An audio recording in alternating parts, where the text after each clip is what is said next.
ಮತ್ತೊಮ್ಮೆ ಪತ್ರಿಕಾ ಮಾಧ್ಯಮದ ಸ್ನೇಹಿತರನ್ನ ಸ್ವಾಗತವನ್ನು ಬಯಸ್ತಾ ಇವತ್ತಿನ ಒಂದು ಗೋಷ್ಠಿಗೆ ಆಗಮಿಸಿದಂತ ಗೌರವಾನ್ವಿತ ಎಡಿಸಿ ಅವರಂತ ಅಭಿಷೇಕ್ ಅವರೇ, ಸಿಮ್ಸ್ ಡೈರೆಕ್ಟರ್ ಆದಂತ ಸನ್ಮಾನಿತ ವಿರೂಪಾಕ್ಷಪ್ಪನವರೇ, ಮೆಡಿಕಲ್ ಸೂಪರಿಂಟೆಂಡೆಂಟ್ ಆದಂತ ಡಾಕ್ಟರ್ ತಿಮ್ಮಪ್ಪನವರೇ, ನಮ್ಮ DHO ಆದಂತ ಡಾಕ್ಟರ್ ನಟರಾಜರವರೇ, ಡಿಸ್ಟ್ರಿಕ್ಟ್ ಸರ್ಜನ್ ಅಂತ ಡಾಕ್ಟರ್ ಗೀತಾ ಅವರೇ, ಆಡಳಿತಾಧಿಕಾರಿಗಳಾದಂಥ ಡಾಕ್ಟರ್ ಉಮಾ ಸದಾಶಿವ ಅವರೇ, ನಮ್ಮ ಪ್ರಿನ್ಸಿಪಾಲ್ ರಮೇಶ್ ಬಾಬು ಇದ್ದಾರೆ, ಸ್ಪೆಷಲ್ ಆಫೀಸರ್ ಪರಮೇಶ್ವರಪ್ಪನವರೇ, ವೇದಿಕೆ ಮುಂಭಾಗದಲ್ಲಿರುವಂಥ ನಮ್ಮ ಆರೋಗ್ಯ ಇಲಾಖೆ ಎಲ್ಲ ಗೌರವಿತ ಅಧಿಕಾರಿಗಳೇ, ವಿಶೇಷವಾಗಿ ಹಿಂದೆ ಸಿಮ್ಸ್ ಇಲ್ಲಿಯ ಸರ್ಕಾರಿ ನಾಮಿನಿಯಾಗಿ ಕೆಲಸ ಮಾಡಿದಂಥ ದಿವಾಕರ್ ಶೆಟ್ಟಿ ಇದ್ದಾರೆ, ಕಾಮತ್ ಇದ್ದಾರೆ, ಮತ್ತೆ ನಮ್ಮ ದಿಶಾ ಸಮಿತಿಯ ಸದಸ್ಯರು ಹರೀಶ್ ಇದ್ದಾರೆ, ಬಂದಂತೆ ಎಲ್ಲ ಆತ್ಮೀಯ ಪತ್ರಿಕಾ ಮಾಧ್ಯಮದ ಸ್ನೇಹಿತರೆ, ಹಿಂದೆ ಸನ್ಮಾನಿತ ಯಡಿಯೂರಪ್ಪನವರು ಮುಖ್ಯಮಂತ್ರಿ ಇದ್ದಾಗ ನಮ್ಮ ಮೆಗನ್ ಕ್ಯಾಂಪಸ್ ಅಲ್ಲಿ ಸ್ಮಾಲ್ ಬ್ಯಾಡ್ ಇನ್ಸಿಡೆಂಟ್ ಆಯಿತು.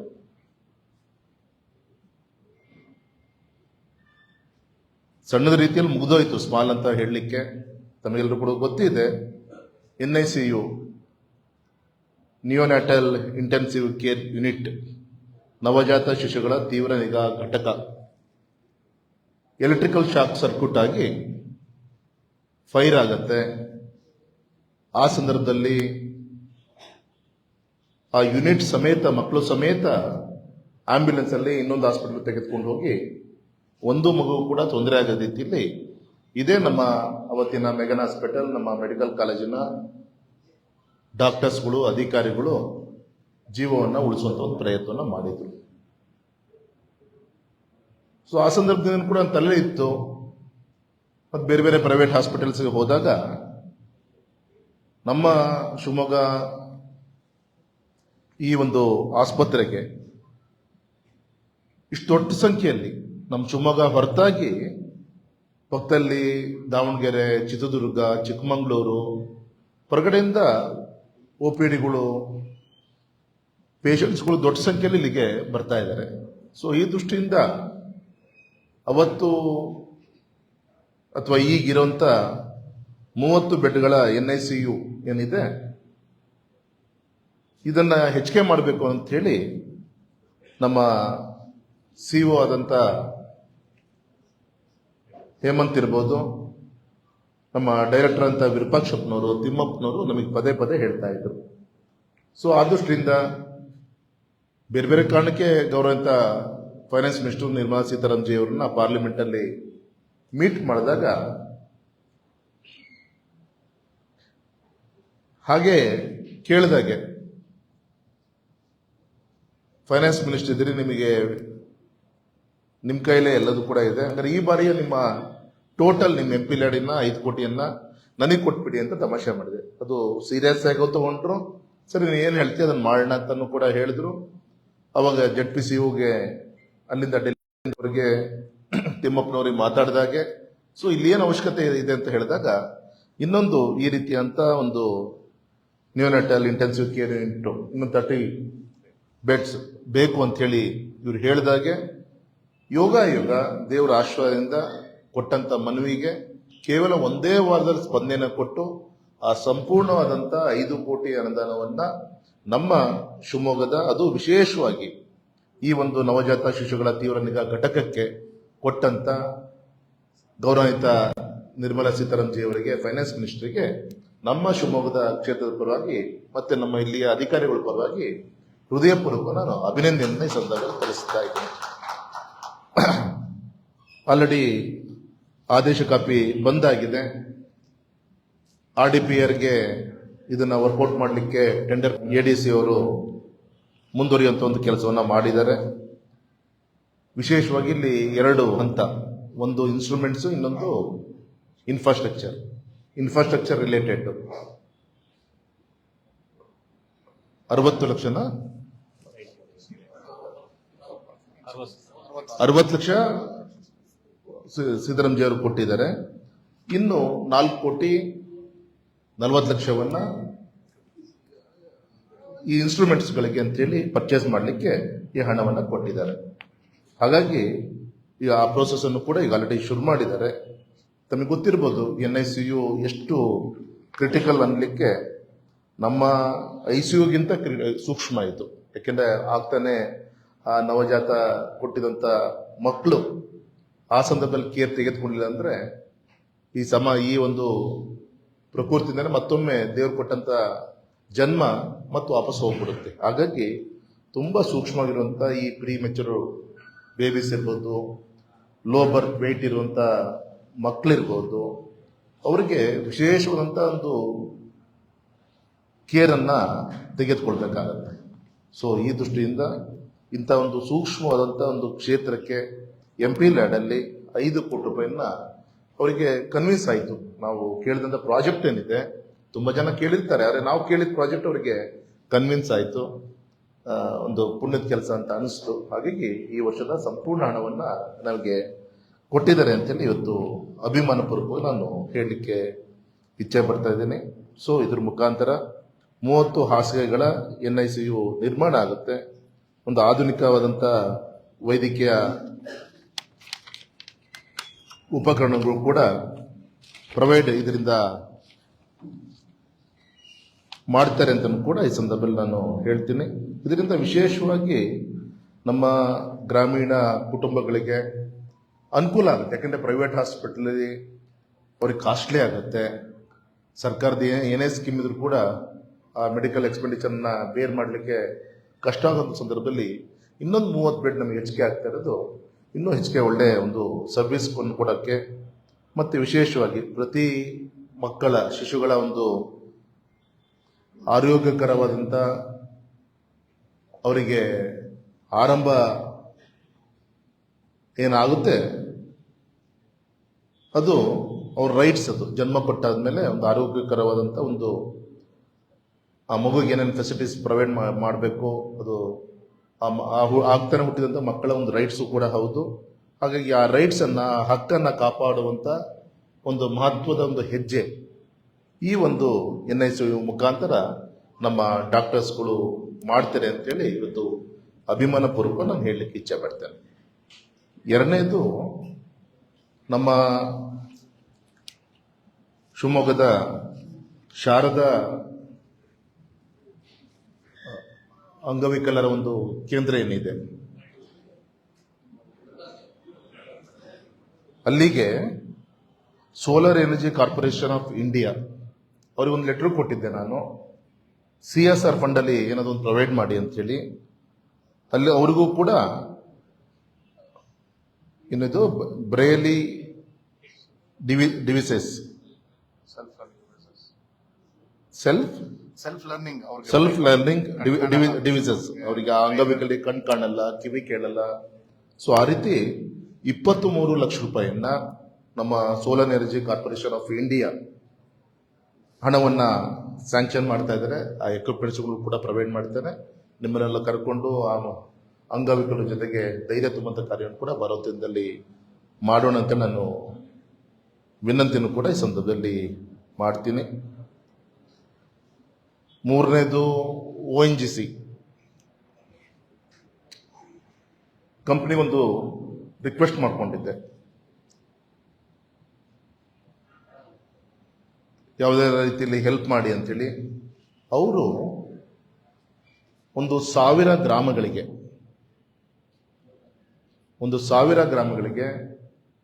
ಪರಿಶಿಷ್ಟ ಪಂಗಡ ವಾಸ ಮಾಡ್ತಿರುವಂತ ರಸ್ತೆಗಳಿಗೆ ಸೋಲಾರ್ ಲೈಟ್ಸ್ ಅನ್ನ ಅವರೇ ಫಿಟ್ ಮಾಡಿಕೊಡ್ತಾರೆ.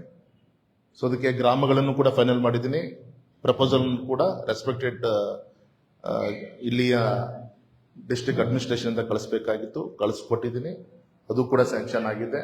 ಅದಕ್ಕಲ್ಲೂ ಕೂಡ ಅಧಿಕೃತವಾಗಿ ಅವರ ಇಂಪ್ಲಿಮೆಂಟೇಷನ್ ಸಂದರ್ಭದಲ್ಲಿ ಕೂಡ ನಾವೆಲ್ಲರೂ ಕೂಡ ಹೋಗಿ ಒಂದು ಕಾರ್ಯಕ್ರಮ ಮಾಡೋಣ. ಇದು 3ನೇದು. 4ನೇದು, ಅದೇ ONGC ಇಂದ ಸುಮಾರು 600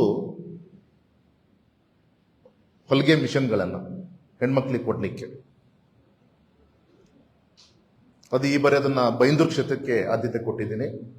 ಅಲ್ಲಿ ಯಾರು ತನ್ನ ಜೀವನವನ್ನ ನಡೆಸ್ಕೊಂಡು ಹೋಗ್ಲಿಕ್ಕೆ ಏನು ಗಮನ ಕೊಡಬೇಕು ಅಲ್ಲಿ ಈ ರೀತಿ ಅಂತ ಒಂದು ಸ್ಯಾಂಕ್ಷನ್ ಅನ್ನ ಮಾಡಿಸ್ತಾ ಇದ್ದೀನಿ. ಸೊ ಈ ರೀತಿ CSR ಮುಖಾಂತರ ಈ ರೀತಿಯಂತ ಬೇರೆ ಬೇರೆ MP ಗಳ ಸಹಕಾರದಿಂದ ಈಗ ಆಲ್ರೆಡಿ 4-5 ಜನ ರಾಜ್ಯಸಭಾ ಸದಸ್ಯರು ಆಲ್ರೆಡಿ ಆ ಅನುದಾನನೂ ಕೂಡ ಸುಮಾರು ಒಂದು ವೀರೇಂದ್ರ ಹೆಗ್ಡೆಜಿ ಅವರಿಂದ ಹಿಡಿದು ಜಗ್ಗೇಶಿಂದ ಹಿಡಿದು ಇತರೆ 2-3 ಜನ ರಾಜ್ಯಸಭಾ ಸದಸ್ಯರಿಂದ ಕೂಡ ಅನುದಾನವನ್ನು ತರುವಂತ ಕೆಲಸಗಳು ಮಾಡಿದ್ದೀನಿ. ಇದ್ರ ಜೊತೆಗೆ ಈ CSR ಫಂಡ್ ಅಲ್ಲಿ ಆಗ್ಲೇ ಹೇಳಿದಂಗೆ ಶಾರದಾ ಅಂಧರ ವಿಕಾಸ ಶಾಲೆಗೆ solar energy corporation of India, ONGC ಇಂದ ದಲಿತರು ವಾಸ ಮಾಡ್ತಿರುವಂತ ಪ್ರಜಾತಿ ಪರಿಶ್ರಮಗಳು ವಾಸ ಮಾಡ್ತಿರುವಂತ ರಸ್ತೆಗಳಿಗೆ ಸೋಲಾರ್ ಲೈಟ್ಸ್ಗೆ ಆದ್ಯತೆ. 3ನೇದು ಅದೇ ONGC ಇಂದ 600 ಹೊಲಿಗೆ ಮಿಷನ್ಸ್ ಗಳನ್ನ ಬೈಂದೂರಿಗೆ ಕೊಡುವಂತ ಕಾರ್ಯ ಆಗ್ತಾ ಇದೆ. ಇನ್ನೊಂದು ಅಪ್ರೋಚ್ ಮಾಡಿದ್ದೀನಿ, ಇನ್ನೊಂದು ವಾರದಲ್ಲಿ ಸ್ಯಾಂಕ್ಷನ್ ಆಗ್ಬೋದು. ನಮ್ಮ ಸ್ತ್ರೀಶಕ್ತಿ ಸಂಘಗಳೇನಿದೆ ಎಲ್ಲ ಸ್ತ್ರೀಶಕ್ತಿ ಸಂಘಕ್ಕೆ ಒಂದು ಪ್ರೋಗ್ರಾಮ್ ಆಗಿ ತೆಗೆದುಕೊಳ್ತಾ ಇದ್ದೀನಿ. ಪ್ರತಿ ಸ್ತ್ರೀಶಕ್ತಿ ಸಂಘಗಳಿಗೆ ಒಂದು ಸ್ತ್ರೀಶಕ್ತಿ ಸಂಘದ ಒಕ್ಕೂಟಕ್ಕೆ ಒಂದೊಂದು ಒಕ್ಕೂಟಕ್ಕೆ 40-50 ಸ್ತ್ರೀಶಕ್ತಿ ಸಂಘಗಳು ಬರುತ್ತೆ. ಒಕ್ಕೂಟಕ್ಕೆ ಆ ಊದಿನ ಕಡ್ಡಿ ತಯಾರು ಮಾಡುವಂತ ಇನ್ಸ್ಟ್ರೂಮೆಂಟು ಮತ್ತೆ ಕರ್ಪೂರವನ್ನ ತಯಾರು ಮಾಡುವಂತ ಇನ್ಸ್ಟ್ರೂಮೆಂಟ್ಸ್ ಅನ್ನ ಕೊಡಿಸುವಂತ ಜವಾಬ್ದಾರಿ ಸುಮಾರು 1 ಲಕ್ಷ ಆಗುತ್ತೆ. ಈ ರೀತಿ ಸುಮಾರು ಒಂದು 250 ಒಕ್ಕೂಟಗಳಿಗೆ ಕೊಡಿಸುವಂತ ಪ್ರಯತ್ನ, ಮತ್ತೆ ಅಲ್ಲಿ ತಯಾರಾದಂತ ಪದಾರ್ಥಗಳನ್ನ ಮಾರ್ಕೆಟಿಂಗಿಗೂ ಕೂಡ ಒಂದು ದಾರಿಯನ್ನ ಹುಡುಕ್ತಾ ಇದ್ದೀನಿ. ಒಬ್ಬರು ತಯಾರು ಮಾಡಿದ ಪ್ರಾಡಕ್ಟ್ಗಳನ್ನ ಮಾರ್ಕೆಟಿಂಗ್ ಕೂಡ ವೆರಿ ಇಂಪಾರ್ಟೆಂಟ್. ಸೊ ಈ ರೀತಿ ಅನೇಕ, ಉದಾಹರಣೆಗೆ ನಮ್ಮ ರಾಜ್ಯ ಸರ್ಕಾರಕ್ಕೆ ಸುಮಾರು 10,000 ಕೋಟಿ ಎಜುಕೇಶನ್ಗೆ ಅಂತೇಳಿ ಅವ್ರು CSR ಫಂಡ್ ಕೊಟ್ಟರು. ಯಾರು 10,000 crores Ajit Premji foundation. So ಅದ್ರ ಮುಖಾಂತರ ಕೂಡ ರಾಜ್ಯದಲ್ಲಿ ಇವತ್ತು ಅನೇಕ ಶಾಲಾ ಕಾಲೇಜುಗಳಿಗೆ ಆದ್ಯತೆ ಕೊಡುವಂತ ಕೆಲಸ ನಮ್ಮ ಶಿಕ್ಷಣ ಸಚಿವರು, ನಮ್ಮ ಘನ ಸರ್ಕಾರ ಮಾಡ್ತಾ ಇದೆ. ಈ ರೀತಿ ಅನೇಕ ಸಂಘ ಸಂಸ್ಥೆಗಳ ಸಹಕಾರದಿಂದ ಸಮಾಜಮುಖಿ ಕಾರ್ಯ ಆಗ್ತಾ ಇದೆ ಅಂತ ಹೇಳಿ ತಮ್ಮ ಗಮನಕ್ಕೆ ತರ್ತಾ, ವಿಶೇಷವಾಗಿ ಇವತ್ತು ಮತ್ತೊಮ್ಮೆ ನಾನು ಅಭಿನಂದನೆ ಕೂಡ ತಿಳಿಸ್ತೀನಿ. ಮತ್ತೆ ನಮ್ಮ ಶಿವಮೊಗ್ಗ ಮೆಗನ್ ಹಾಸ್ಪಿಟಲ್ ಇವತ್ತು ಈ ಸುತ್ತಮುತ್ತ 4-5 ಜಿಲ್ಲೆಗಳಿಗೆ ಒಂದು ಕೇಂದ್ರವಾಗಿ ಕೆಲಸ ಮಾಡ್ತಾ ಇದೆ. ಹೆಮ್ಮೆ ಅನ್ಸುತ್ತೆ. ಕ್ಲೆನ್ಲಿನೆಸ್ ಅಲ್ಲಿ ನಮ್ಮ ಈಗ ತನ್ನ ವಿರೂಪಾಕ್ಷಪ್ಪನವ್ರು ಹೇಳ್ತಾ ಇದ್ರು, ರಾಷ್ಟ್ರ ಮಟ್ಟದ ಒಂದು ಸರ್ವೆ ಆದಾಗ ಕರ್ನಾಟಕದಲ್ಲಿ ನಂಬರ್ 1 ನಮ್ಮ ಶಿವಮೊಗ್ಗದ ಮೆಗನ್ ಹಾಸ್ಪಿಟಲ್ ಕ್ಲೀನಿಂಗ್ ವಿಚಾರದಲ್ಲಿ. ಅವ್ರ ಮಾತಾಡ್ತಾ ಇದ್ದೆ, ಸರ್ವಿಸ್ ಅಲ್ಲೂ ಕೂಡ ನಾವು ನಂಬರ್ 1 ಬರಬೇಕು. ಸೊ ಆ ದೃಷ್ಟಿಯಿಂದ ನಾವೇನ್ ಮಾಡಬೇಕು, ಯಾಕಂದ್ರೆ ಈಗ already sanction post, doctors, nurses ಎಲ್ಲದೂ ಕೂಡ ಸೇರಿ 1800-1900 ಜನ ಇದ್ದಾರೆ. ಆದರೆ ಅದರಲ್ಲಿ ಓನ್ಲಿ 50% ಮಾತ್ರ ನಮ್ಮಲ್ಲಿ ಸ್ಟಾಫ್ ಇದ್ದಾರೆ. ಅದು ಫುಲ್ಫಿಲ್ ಮಾಡ್ಲಿಕ್ಕೆ ಕಷ್ಟ ಆಗುತ್ತೆ ಇವತ್ತಿನ ಒಂದು ಸರ್ಕಾರದ ಒಂದು ಆರ್ಥಿಕ ವ್ಯವಸ್ಥೆಗಳಲ್ಲಿ. Not only Shivamogga, throughout state or throughout country teaching full ಇದೆ. ಇಲ್ಲಿ ನಾನ್ ಟೀಚಿಂಗ್ ಫ್ಯಾಕಲ್ಟೀಸ್ ಅಲ್ಲಿ ನಮಗೆ 50% ಕೊರತೆ ಇದೆ. ಸೊ ನಾವು ಒಳ್ಳೆ ಸರ್ವಿಸ್ ಕೊಡುವಂಥ ದಿಕ್ಕಿನಲ್ಲಿ ಮೆಡಿಕಲ್ ಕಾಲೇಜು ಏನ್ ಮಾಡ್ಬೋದು. ಮತ್ತೆ ಬರೋ ದಿನದಲ್ಲಿ ನಿಮ್ಮ ಯಡಿಯೂರಪ್ಪನವರು ರಾಜ್ಯದ ಮುಖ್ಯಮಂತ್ರಿಗಳಿದ್ದಾಗ ಇಲ್ಲಿ ಮೆಡಿಕಲ್ ಕಾಲೇಜ್ ಮಾಡಿದಾಗ ನಮ್ಮ ಮೆಗನ್ ಹಾಸ್ಪಿಟಲ್ ಅನ್ನ ಟೀಚಿಂಗ್ ಹಾಸ್ಪಿಟಲ್ ಆಗಿ ಕನ್ವರ್ಟ್ ಮಾಡುವಂತ ಪ್ರಯತ್ನ ಆಯಿತು. ಸೊ ಮತ್ತೆ ಅವತ್ತು 600 ಬೆಡ್ ಹಾಸ್ಪಿಟಲ್ ಇದ್ದಿದ್ದು 900 ಬೆಡ್ ಹಾಸ್ಪಿಟಲ್ ಕೂಡ ಅವತ್ತು ಯಡಿಯೂರಪ್ಪನವ್ರು ಮಾಡಿಕೊಟ್ರು.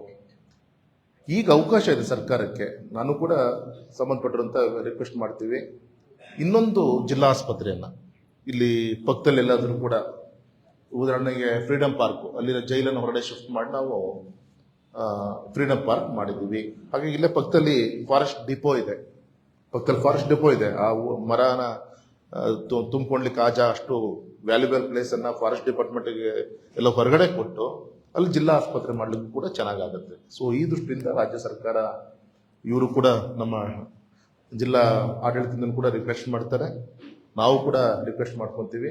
ಅದನ್ನ ಆಯ್ತು ಅಂದ್ರೆ ಇನ್ನು ಹೆಚ್ಚು ಹೆಲ್ತ್ ಸೆಕ್ಟರ್ ನಲ್ಲಿ ಇವತ್ತು ಶಿವಮೊಗ್ಗ ಹೆಲ್ತ್ ಹಬ್ ಆಗಿ ಇವತ್ತು ಕನ್ವರ್ಟ್ ಆಗ್ತಾ ಇದೆ. ಮಾತಿದ್ರೆ ದಾವಣಗೆರೆ ಮಣಿಪಾಲ್ ಅಂತಿದ್ರು, ಇವ್ರು ಶಿವಮೊಗ್ಗದ ಕಡೆಗೆ ಗಮನ ಕೊಡ್ತಾ ಇದ್ದಾರೆ. ಬಿಕಾಸ್ ಇವತ್ತು ಇಷ್ಟೊಳ್ಳೆ ಆಸ್ಪತ್ರೆ, ಇಷ್ಟೊಳ್ಳೆಯ ಒಂದು ಸರ್ವಿಸ್ ಅನ್ನ ನಮ್ಮ ಡಾಕ್ಟರ್ಸ್ಗಳು ಕೊಡ್ತಿದ್ದಾರೆ. ಯಾರೋ ಒಬ್ಬ ಇಲ್ಲೊಬ್ಬ ಮಾಡ್ತಿರೋ ಸಣ್ಣ ತಪ್ಪು ಇಡೀ ನಿಮ್ಮ ವೈದ್ಯಕೀಯ ಕ್ಷೇತ್ರಕ್ಕೆ ಕೆಟ್ಟೆಸು ತರುವಂತ ಕೆಲವು ಕೆಲಸಗಳು ಕೂಡ ಆಗ್ತಾ ಇದೆ. ಆ ದಿಕ್ಕಲ್ಲೂ ಕೂಡ ಎಚ್ಚರಿಕೆಯನ್ನ ತಾವು ವಹಿಸ್ಕೊಳ್ಬೇಕು ಅಂತ ಕೂಡ ನಾನು ವಿನಂತಿಯನ್ನ ಮಾಡ್ಕೊತಾ ಇದ್ದೀನಿ. ಇನ್ನೊಂದು ವಿಶೇಷವಾಗಿ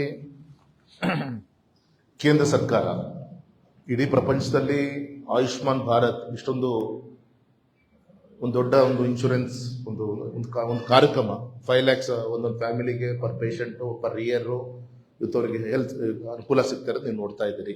ಸೊ ಅದಕ್ಕೆ ಪೂರಕವಾಗಿ ಗೌರವಾನ್ವಿತ ಪ್ರಧಾನ ಮಂತ್ರಿಗಳು ಯೋಚನೆ ಮಾಡಿ ಇವತ್ತು HPV ಅಂದ್ರೆ ಹ್ಯೂಮನ್ ಪ್ಯಾಪಿಲೋಮಾ ವೈರಸ್, ಮಹಿಳೆಯರ ಗರ್ಭಕಂಠದ ಕ್ಯಾನ್ಸರ್ ತುಂಬಾ ದೊಡ್ಡ ರೀತಿಯಲ್ಲಿ ಸಮಾಜದಲ್ಲಿ ಇವತ್ತು ಹರಡ್ತಾ ಇದೆ. ಇದನ್ನ ಕೊನೆಗಾಣಿಸೋಕ್ಕೋಸ್ಕರ 14 ವರ್ಷ ತುಂಬಿದಂತ ಮತ್ತು 15 ವರ್ಷದ ಒಳಗಿನ ಹೆಣ್ಣು ಮಕ್ಕಳಿಗೆ ಈ ಒಂದು HPV-ನ ಈ ಕೊಡುವಂತ ಒಂದು ಲಸಿಕೆಯನ್ನು ಕೊಡುವಂತ ಕೆಲಸ ಇವತ್ತು ಇಡೀ ದೇಶಾದ್ಯಂತ ಆಗ್ತಾ ಇದೆ. ಅವರೇಜ್ ಪರ್ ತಾಲೂಕ್ ಮಿನಿಮಮ್ ಒಂದು 10 ರಿಂದ 12 ಸಾವಿರ ಜನ ಸಿಗ್ಬೋದ ಟೀಚರ್ ಮಕ್ಕಳು ಶಾಲೆಗೆ ಹೋಗಿ ಇದನ್ನ ನಮ್ಮ ಆರೋಗ್ಯ ಅಧಿಕಾರಿಗಳ ಒಂದು ನೇತೃತ್ವದಲ್ಲಿ ಒಂದು ಪವಿತ್ರವಾದಂತ ದೇವ್ರ ಕಾರ್ಯ ಅನ್ನೋ ರೀತಿಯಲ್ಲಿ ಮಾಡ್ತಾ ಇದ್ದಾರೆ. ಇದನ್ನ ಇನ್ನೂ ಎಫೆಕ್ಟಿವ್ ನಮ್ಮ ಶಿವಮೊಗ್ಗ ಕ್ಷೇತ್ರದಲ್ಲಿ ಆಗ್ತಾ ಇದೆ, ಆಗ್ಬೇಕು. ಟೋಟಲ್ ಪಾಪ್ಯುಲೇಷನ್ ನ 1%ಗೆ ಈ ಒಂದು HPV ಮದ್ದನ್ನ ಕೊಡುವಂತ ಕೆಲಸ ಇವತ್ತು ಆಗ್ತಾ ಇದೆ. ಇವತ್ತು ಎಷ್ಟೋ ಪರ್ಸೆಂಟೇಜ್ ಆಮೇಲೆ ಪಾಪ ಆಫ್ಟರ್ ಮ್ಯಾರೇಜ್ ಅವರ ಜೀವನವನ್ನು ಹಾಳು ಮಾಡ್ಕೊಂತಿರೋಂಥದ್ದು ಅಲ್ಲಿ ಕಾಣ್ತಾ ಇದೆ. ಹಾಗಾಗಿ ಪ್ರಿಕಾಷನ್ ಮೆಜರ್ ಆಗಿ ಇವತ್ತು ಈ ಕೆಲಸವನ್ನು ಮಾಡುವಂತ ಕೆಲಸ ಆಗ್ತಾ ಇದೆ ಅಂತ ಹೇಳಿ ಇವತ್ತು ಹೇಳಲಿಕ್ಕೆ ಇಚ್ಛೆ ಪಡ್ತೇನೆ. ಈ ರೀತಿ ಉದಾಹರಣೆಗೆ ಮುಂಭಾಗದಲ್ಲಿ ಇವತ್ತು ಕಿದ್ವಾಯಿ ಕ್ಯಾನ್ಸರ್ ಹಾಸ್ಪಿಟಲ್ ಅವರ ಮ್ಯಾನೇಜ್ಮೆಂಟ್ ಅಲ್ಲಿ ಒಂದು ಕ್ಯಾಂಪಸ್ ಇಲ್ಲಿ ಆಗ್ಬೇಕು ಅಂತೇಳಿ ಹಿಂದೆ ನಾವು ಮನವಿ ಮಾಡಿದ್ವಿ. ಅದಕ್ಕೆ ಹತ್ರ ಒಂದು 50 ಕೋಟಿ ರೂಪಾಯಿ ಖರ್ಚು ಮಾಡಿ ಇವತ್ತು ಆ ಕಟ್ಟಡವನ್ನು ಕೂಡ ಇವತ್ತು ಕೆಲಸ ಆಗ್ತಿರೋದು ಕೂಡ ನೀವು ಗಮನಿಸ್ತಾ ಇದ್ದೀರಿ. ಇನ್ನೊಂದು ಕೇಂದ್ರ ಸರ್ಕಾರದಿಂದ ಮಾಡಿದ್ವಲ್ಲ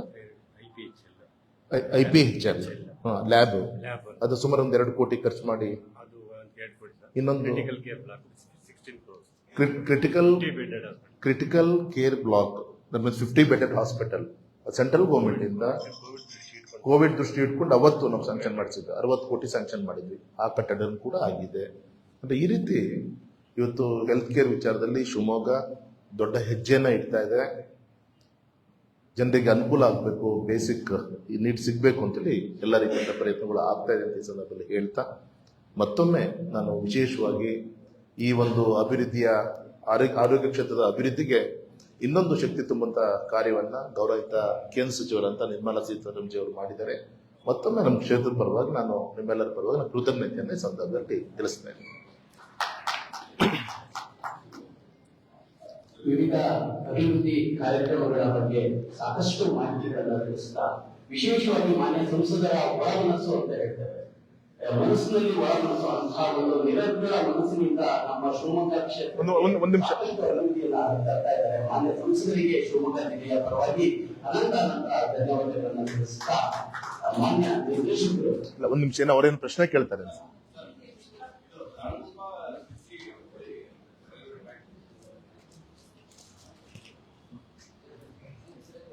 ಸರ್. ಈಗ ಸರ್ವೆ ಆಗ್ತಾ ಇದೆ. ಮೊದಲನೇ ಏನಿತ್ತು ಅಂದ್ರೆ ಸರ್ವೆ ಆದ್ಮೇಲೆ ಫಿನಾನ್ಷಿಯಲಿ ಅದು ವಯಬಿಲಿಟಿ ನೋಡ್ತಾ ಇದ್ರು. ಈಗ ಮೊದಲು ಫಿನಾನ್ಷಿಯಲಿ ವಯಬಿಲಿಟಿ ನೋಡ್ಕೊಂಡು ಆಮೇಲೆ ಸರ್ವೆ ಆಗ್ತಾ ಇದೆ. ಈಗ ಫಿನಾನ್ಷಿಯಲ್ ವಯಬಿಲಿಟಿ ಕೊಟ್ಟಾಗಿದೆ, ಅದರಲ್ಲೇ ನಮಗೆ ಪಾಸಿಟಿವ್ ಇಲ್ಲ. ಯಾಕೆಂದ್ರೆ ರೈಲ್ವೆ ಕ್ಷೇತ್ರಕ್ಕೆ ಪ್ಯಾಸೆಂಜರ್ ಸರ್ವಿಸ್ಗಿಂತ ಗೂಡ್ಸಿಗೆ ಹೆಚ್ಚಿಗೆ ಅವರಿಗೆ ಆದರೆ ಆರ್ಥಿಕವಾಗಿ ಲಾಭ ಸಿಗುತ್ತೆ. ಹಾಗಾಗಿ ಪ್ಯಾಸೆಂಜರ್ ದೃಷ್ಟಿಯಿಂದ ಗೂಡ್ಸ್ ಇಂದ ತಗೊಂಡಾಗ ನಮ್ಮ ಅಂದ್ರೆ ಕಮರ್ಷಿಯಲ್ ಆಗಿ ವಯಬಿಲಿಟಿ ಸಿಗ್ತಾ ಇಲ್ಲ. ಆದರೂ ಕೂಡ ಸೇವಾ ಮನೋಭಾವದಿಂದ ರೈಲ್ವೆ ಕ್ಷೇತ್ರ ನಮ್ಮ ಮಲೆನಾಡಿಗೆ ಆದ್ಯತೆ ಕೊಡಬೇಕು ಅಂತೇಳಿ ಗಮನಕ್ಕೆ ತೆಗೆದುಕೊಂಡು ಆ ದಿಕ್ಕಲ್ಲಿ ಮುಂದೆ ಹೋಗ್ತಾ ಇದೀವಿ. ಯಾವುದೇ ಹಿನ್ನಡೆ ಏನೂ ಆಗಲ್ಲ, ಪ್ರಯತ್ನಗಳು ಆಗ್ತಾ ಇದೆ ಸರ್. ಎರಡನೇದು ಬೀರೂರು ಶಿವಮೊಗ್ಗ ಡಬ್ಲಿಂಗ್ ಏನಿದೆ ಅದಕ್ಕೂ ಕೂಡ ಫೈನಾನ್ಷಿಯಲ್ ವಯಬಿಲಿಟಿ ಸಿಕ್ಕಿಲ್ಲ. ಬೀರೂರಿಂದ ಶಿವಮೊಗ್ಗ ಡಬ್ಲಿಂಗ್ ಮಾಡಲಿಕ್ಕೆ ಸೇಮ್ ಇದೇ ತರ ಇಲ್ಲಿಯ ಒಂದು ಟ್ರೇಡ್ ಅಂಡ್ ಕಾಮರ್ಸ್ ಮೇಲೆ ಡಿಪೆಂಡ್ ಆಗುತ್ತೆ. ಅದಕ್ಕೆ ವೈಬಿಲಿಟಿ ಸಿಗೋ ರೀತಿಲಿ ಏನು ಗಮನ ಕೊಡಬೇಕು, chamber of commerce, industrialist, VSL, ED ಇವನ್ನೆಲ್ಲ ಕರೆದು ಒಂದು ಮೀಟಿಂಗ್ ಮಾಡಿದ್ದೀನಿ. ಪಾಸಿಟಿವ್ ರಿಪೋರ್ಟ್ ಸಬ್ಮಿಟ್ ಮಾಡ್ಲಿಕ್ಕೆ ಹೇಳಿದ್ದೀನಿ. ಅದಾಯ್ತು ಅಂದ್ರೆ ಆಟೋಮೆಟಿಕ್ ಆಗಿ ಏರ್ಲಿಕ್ಕೆ ಅನುಕೂಲ ಆಗುತ್ತೆ. ಅದ್ರ ಮುಖಾಂತರ ವರ್ಕ್ ಶುರು ಮಾಡ್ಲಿಕ್ಕೆ ಈಸಿ ಆಗುತ್ತೆ. ಒಂದು ಸಂತೋಷ ಅಂದ್ರೆ ನಮ್ದು 2 ಟೈರ್ ನಮ್ದು ಮೇನ್ ಲೈನ್ ಅಲ್ಲ, ಸಬ್ ಲೈನ್ ನಮ್ದು ಬೀರೂರಿಂದ ಡೈವರ್ಟ್ ಆಗಿ ಶಿವಮೊಗ್ಗ ತಾಳ್ಗುಪ್ಪಕ್ಕೆ ಬರ್ತಾ ಇದೆ. ಇದು ಮತ್ತೆ ಮೇನ್ ಲೈನ್ ಸೇರ್ಬೇಕು ಅಂದ್ರೆ ಈಗ ಶಿಕಾರಿಪುರ ರಾಣೆಬೆನ್ನೂರಕ್ಕೆ ನಾವು ಹೋಮ್ವರ್ಕ್ ಮಾಡ್ತಾ ಇದ್ದೀವಿ. ಈಗಿನ ಪ್ರಕಾರ ಫಸ್ಟ್ ಫೇಸ್ ಅಂತೂ ಟೆಂಡರ್ ಆಗಿದೆ, ವರ್ಕ್ ಪ್ರೋಗ್ರೆಸ್ ಅಲ್ಲಿದೆ. ನಮ್ಮ ನಿರೀಕ್ಷೆ ತಕ್ಕಂತ ಪ್ರೋಗ್ರೆಸ್ ಅಲ್ಲಿಲ್ಲ, ಒಟ್ಟು ಕೆಲಸ ಮಾಡ್ತಾ ಇದ್ದಾನೆ. ಸೆಕೆಂಡ್ ಫೇಸು ದೇವ್ರದಿಂದ ಲ್ಯಾಂಡ್ ಎಕ್ವಿಷನ್ 100% ಆಗಿದೆ. ಎಲ್ಲ ರೈತರು ಸಹಕಾರ ಕೊಟ್ಟಿದ್ದಾರೆ. ಟೆಂಡರ್ ಕರೀಲಿಕ್ಕೆ 90% ಪೇಮೆಂಟ್ ಆಗಿರ್ಬೇಕಾದ್ರೆ ರೈತರಿಗೆ ಕೇವಲ 60% ಆಗಿದೆ. ಇನ್ನೊಂದು 30% ಆಗಲಿಕ್ಕೆ ಇನ್ನೊಂದು 100 ಕೋಟಿ ಬೇಕಾಗತ್ತೆ. ವಿಶಾಲ್ ಅಂತೇಳಿ ನಮ್ಮ ಇನ್ಫ್ರಾಸ್ಟ್ರಕ್ಚರ್ ಪ್ರಿನ್ಸಿಪಲ್ ಸೆಕ್ರೆಟರಿ ಮಾತಾಡಿದ್ದೀನಿ, ಆದಷ್ಟು ಬೇಗ ಹಣಗಳನ್ನ ಬಿಡುಗಡೆ ಮಾಡ್ತೀನಿ ಅಂತ ಹೇಳಿದ್ದಾರೆ. ಅದಾಯ್ತು ಅಂದ್ರೆ ಸೆಕೆಂಡ್ ಫೇಸ್ ಟೆಂಡರ್ ಕರೀಲಿಕ್ಕೆ ಅನುಕೂಲ ಆಗುತ್ತೆ. ಸೊ ಏನೇ ಒಂದು ಅತ್ಯುತ್ತಮವಾದಂಥ ರಿಸಲ್ಟ್ ನಮ್ಮ ಮಲೆನಾಡಿಗೆ ಬರಬೇಕು ಅಂದ್ರೆ, ಒಂದೇ ಬಾರ ಟ್ರೈನ್ ಹೋಗಬೇಕು, ರನ್ ಆಗಬೇಕು ಅಂದ್ರೆ ಕೋಟೆಂಗೂರು ಕೋಚಿಂಗ್ ಡಿಪೋ ಮುಗಿಬೇಕು, ಪ್ಲಸ್ ನಮ್ಮ ರಾಣೆಬೆನ್ನೂರು ಲಿಂಕ್ ಆಯ್ತು ಅಂದ್ರೆ ಇನ್ನು ಬರೋಂಥ 4-5 ವರ್ಷದಲ್ಲಿ ಶಿವಮೊಗ್ಗ ಅತ್ಯುತ್ತಮವಾದಂಥ ಒಂದು ರೈಲ್ವೆ ಕ್ಷೇತ್ರದ ಒಂದು ಕೇಂದ್ರ ಆಗುತ್ತೆ ಸರ್.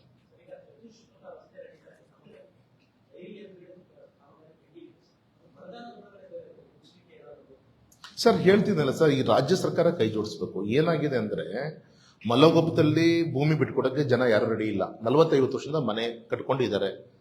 ಭೂಮಿ ಸರ್ಕಾರದ್ದು. ಈಗ ಯಡಿಯೂರಪ್ಪನವ್ರು ಏರ್ಪೋರ್ಟ್ ಮಾಡ್ಬೇಕಾದಾಗ ಬಗುರುಕುಂ ಲ್ಯಾಂಡ್ ಆದ್ರೂ ಕೂಡ 1 ಎಕರೆಗೆ 2 ಲಕ್ಷ ರೂಪಾಯಿ ಕೊಟ್ಟು ರೈತರ ವಿಶ್ವಾಸ ತಗೊಂಡ್ವಿ. ಇಲ್ಲೂ ಕೂಡ ಮನೆ ಖಾಲಿ ಮಾಡಿಸಿ ಅವ್ರಿಗೆ ಅಟ್ಲೀಸ್ಟ್ ಒಂದು ಗುಡ್ ವಿಲ್ ಅಂತ ಹೇಳಿ ಸಮಥಿಂಗ್ ಏನಾದ್ರು ಕೊಟ್ರೆ ಅವರು ಎಲ್ಲರೂ ಇನ್ನೊಂದು ಕಡೆ ಲೈಫ್ ಲೀಡ್ ಮಾಡ್ಲಿಕ್ಕೆ ಈಸಿ ಆಗುತ್ತೆ. ರಾಜ್ಯ ಸರ್ಕಾರ ಭೂಮಿ ಕೊಡ್ಬೇಕಾದ್ರೆ ಸರ್ಕಾರ, ರಾಜ್ಯ ಸರ್ಕಾರ ಅದೊಂದೇ ಮೇಜರ್. ನಮಗೆ ಮಲಗೋಪ ಒಂದೇ ಕಾಡಿಸ್ತಾರೆ ಇದ್ದು, ಅದ್ ಬಿಟ್ಟು ಇನ್ನೆಲ್ಲ ಕ್ಲಿಯರ್ ಆಗಿದೆ. ಅವರು ವಿತಿನ್ ರೈನ್ ಸೀಸನ್ ಬಿಟ್ಕೊಡ್ತೀವಿ ಅಂತ ಹೇಳ್ತಾ ಇದ್ದಾರೆ. ವಿಶೇಷ ನಮ್ಮ ಇಂಡಸ್ಟ್ರಿಯಲ್ ಏರಿಯಾಕ್ಕೆ ಟರ್ನ್ ಆಗ್ತೀವಲ್ಲ, ಬ್ರಿಡ್ಜ್ ಕನ್ಸ್ಟ್ರಕ್ಷನ್ ಶುರು ಆಗಿದೆ. ಈಗ ಕೆಳಗಿಂದ ಪಿಲ್ಲರ್ ಮತ್ತೆ ಬಂದು ಇದಾಗಿದೆ, ಆಗ್ತಾ ಇದೆ.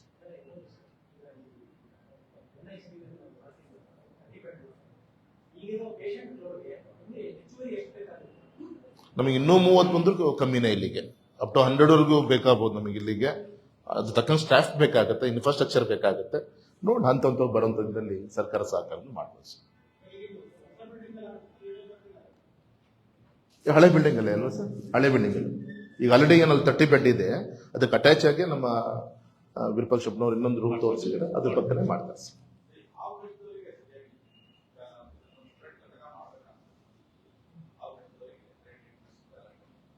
ನೋಡೋಣ, ಕಚ್ಚಕ್ ಕಮ್ಮಿ ಮಾಡೋದೇನ್ ಮಾಡೋದು ಯೋಚನೆ ಮಾಡಿ. ಹಾವು ಕಚ್ಚಿದವರಿಗೆ ಸರಿಯಾಗಿ ಟ್ರೀಟ್ಮೆಂಟ್ ಸಿಗ್ತಿಲ್ಲ ಅಂತ ಹೇಳಿ ಮೋಹನ್ ಅವರು ಹೇಳ್ತಾ ಇದ್ದಾರೆ. ಇಲ್ವಾ? ಹೌದಾ? ಮಲ್ನಾಡು ಪಾಪ ಜನ ಹೊಲಗದಲ್ಲಿ ಕೆಲಸ ಮಾಡ್ತಿರ್ತಾರೆ, ಡಾಕ್ಟರ್ಸ್ ಇದ್ದಾರೆ ಅಲ್ವಾ? ಸಪರೇಟ್ ಘಟಕ ಏನು ಬೇಕಲ್ಲ, ಇಟ್ ಇಸ್ ಎಮರ್ಜೆನ್ಸಿ ಮೆಡಿಸಿನ್ ಅಲ್ಲೇ ಆಗುತ್ತೆ, ಕ್ಯಾಶುಲಿಟಿಲೇ ಆಗುತ್ತೆ. ಎಲ್ಲ ಅಂದ್ರೆ ಇಲ್ಲ, ಎಲ್ಲ ಡಾಕ್ಟರ್ಸ್ ಅಲ್ಲೇ ಇರ್ತಾರೆ. ನಮ್ಮಲ್ಲಿ ಎಲ್ಲ ಮಾರ್ಟಾಲಿಟಿ ಎಲ್ಲ ಏನಿಲ್ಲ, ಬಹಳ ಕಡಿಮೆ.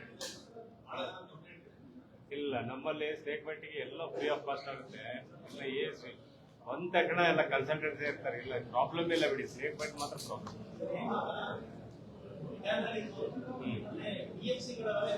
ಅಲ್ಲಿ ಅದೇ ಪೆರಿಫೆರಲ್ಲಿ ಸ್ವಲ್ಪ ಕಷ್ಟ ಮ್ಯಾನೇಜ್ಮೆಂಟ್.